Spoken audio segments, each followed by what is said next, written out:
También como analista político para poder ver cómo se va analizando, cómo llega el gabinete, cómo llega el presidente de la República a estos 100 días y esta presentación y pedido de voto de confianza.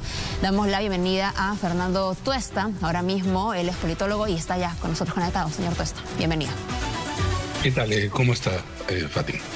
Bueno, a ver, lo que le decía, ¿cómo llega Mirta Vázquez después de lo sucedido el fin de semana, de un audio ayer con el ministro de Transportes? ¿Con qué cara, con qué semblante ahora se presenta ante el Congreso de la República?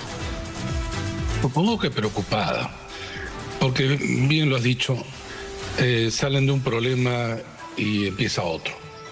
Es un gobierno que inició siendo débil, luego se mostró su inexperiencia y ahora parece un gobierno errático. Claro, con la presencia en la PCM de Mirta Vázquez, se suponía que iba a dar una mayor cobertura para las relaciones con el Congreso, pero el problema es que lo tiene adentro y que ha sido una constante a lo largo de estos 3 meses de gobierno. El problema es al interior del gobierno. Y básicamente los nombramientos, las designaciones, muchas de ellas altamente cuestionadas. En todos los gobiernos, cuando se presenta un gabinete, hay ministros o ministras que no son del agrado de la oposición.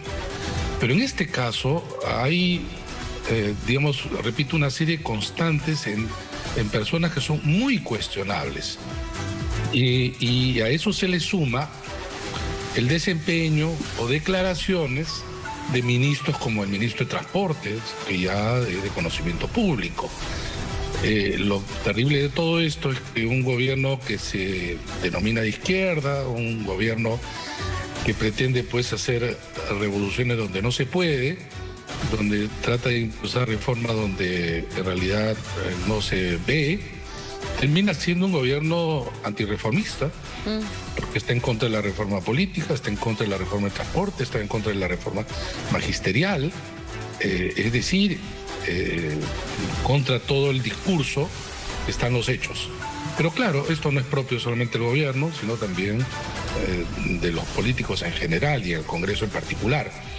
Si uno recuerda la presentación del gabinete Bellido, el ánimo de la oposición era beligerante. Sí. Uno, si es que tendría que evaluar por lo que dicen los congresistas en sus intervenciones, asumía que el gabinete Bellido no iba a recibir el voto de confianza y sin embargo ha sido uno de los gabinetes que más votos a favor ha tenido. Porque más allá de los discursos están lo que mide el político, ¿no? Y va más allá de su bancada. Es muy difícil que no traten de ver su entorno y sus propias necesidades, incluso personales. Ahora, también, señor Tuesta, el papel del presidente o la forma en la que él comunica sus mensajes, es decir, el momento en que toma decisiones, el momento en que lanza un tuit o cuando no responde preguntas, ¿qué papel juega el día de hoy? Por ejemplo, haberse demorado en finalmente pedir o aceptar la renuncia de Barranzuela, no emitir palabras respecto del último audio, por decir 2 hechos de esta semana, que está recién superando la mitad de semana.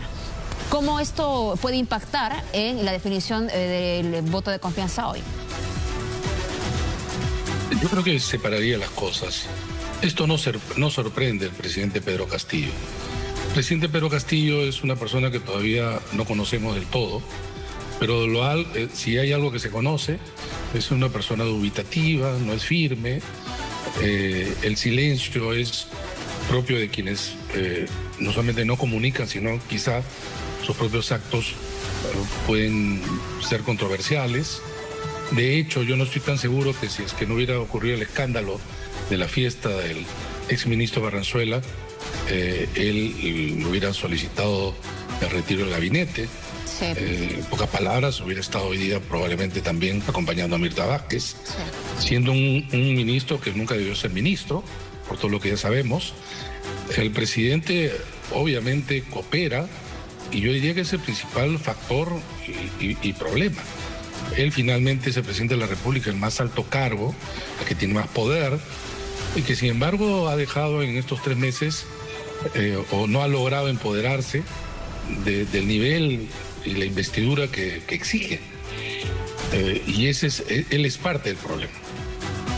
Él es parte del problema, pero digamos, la idea es que empieza a gobernar. ¿Cuánto tiempo más se le puede esperar al presidente de la República? ¿Y cuán necesario realmente es que hable, que comunique y que permita que se le hagan preguntas? La política es comunicación. No hay política sin comunicación. El silencio es parte de esa comunicación.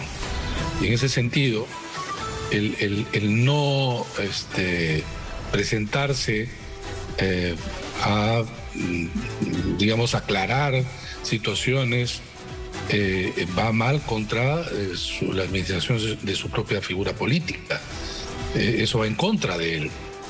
No tenemos precedentes de un presidente, por lo menos en lo que va del siglo, en tan poco tiempo ha logrado erosionar su capital político, porque finalmente ganó las elecciones y la ganó bien, no con fraude, pero esa es una cosa y otra es obviamente gobernar. Ahora bien, pueden haber limitaciones que las tiene, pero muchas veces estas limitaciones personales es compensada cuando logras no solamente conocerlas, sino rodearte de un equipo de gente de niveles de experiencia y conocimiento en los diversos sectores para llevar adelante las políticas que requiere su gobierno. Entonces esto no se ve. Pero también es consecuencia, ¿no? Esta es la consecuencia de todo lo que ya sabemos, una persona que no tenía pues el norte, no tenía, digamos, ni idea de que iba a salir elegido presidente de la República, ni siquiera Perú Libre ser parte de eso, ya lo han declarado. Sí. Y esta es parte de eso, ¿no? Ok, pero también, a ver, por ejemplo, se nota que la actuación de la presidenta del Consejo de Ministros sigue siendo limitada por esta indecisión del presidente de la República. Clarísimo fue cuando lanzó este tuit diciendo que, por ejemplo, la defensa del exministro del Interior era inaceptable. Pero no obstante eso decía, tengo que esperar a que venga el presidente. O sea, no hay un diálogo de, por lo menos, hablar algo tan delicado por teléfono y de una vez tomar una decisión. Se tuvo que esperar todavía hasta el día siguiente, en la noche, más allá de las 10:30, para recién comunicar que se estaba aceptando una renuncia, a pesar de que estábamos en una semana tan delicada como es para llegar al día de hoy. Sin embargo, hay que precisar lo siguiente. La presidenta, en este caso el Consejo de Ministros, no es jerárquicamente superior a los ministros. No es jefa de los ministros. Le puede pedir la renuncia, pero la persona, en este caso Barranzuela, puede hacer caso o no. Pasó como ocurrió con Bellido y Maraví. Y Maraví, exactamente lo mismo. Correcto. El único que le puede pedir la renuncia, mejor dicho, el único que no solamente le puede pedir la renuncia, sino dejar sin efecto el nombramiento. Ni siquiera se le tiene que solicitar, simplemente firma el decreto en donde deja sin efecto el nombramiento, bueno, y se acabó. Pero eso no ha pasado. El presidente de la República es el único. Sin embargo, Mirta Vázquez sabe y cuando asume el cargo, ella no tiene toda la potestad. 1, para organizar todo el gabinete. 2, que claro, acepta con esas limitaciones, como aceptan todos los presidentes de los consejos de ministros en todos los gobiernos. Porque el presidente, si bien es cierto, la Constitución dice que designa al premier y nombra o designa a los ministros, que ahí la realidad es que el presidente coloca determinados ministros o mantiene. Era el caso de Barranzuela. Por eso Mirta Vázquez en algún momento dijo algo así como, yo ya lo encontré allí. Sí. Y tenía que aceptar. A veces se tienen que comer algunos sapos, ¿no? Y entonces, solo que este era muy grande. Pero ella sí creo que reacciona políticamente rápido y coloca al presidente en una situación de decidir entre Barranzuela o ella. Por ello. Y eso fue, yo creo, una medida política importante, porque digo, reacciona rápido ella, y claro, el presidente tiene que llegar, conversar, pero ya ha colocado un ancla, ¿no? Pero y obviamente el presidente iba, es que si es que digamos, no aceptaba lo que ya había propuesto Mirta Vázquez, es decir, que salga el exministro ahora Barranzuela, ella salía. Claro. Era el ministro contra la caída del gabinete y con Mirta Vázquez probablemente seguían varios, ¿no? Entonces tuvo que aceptar.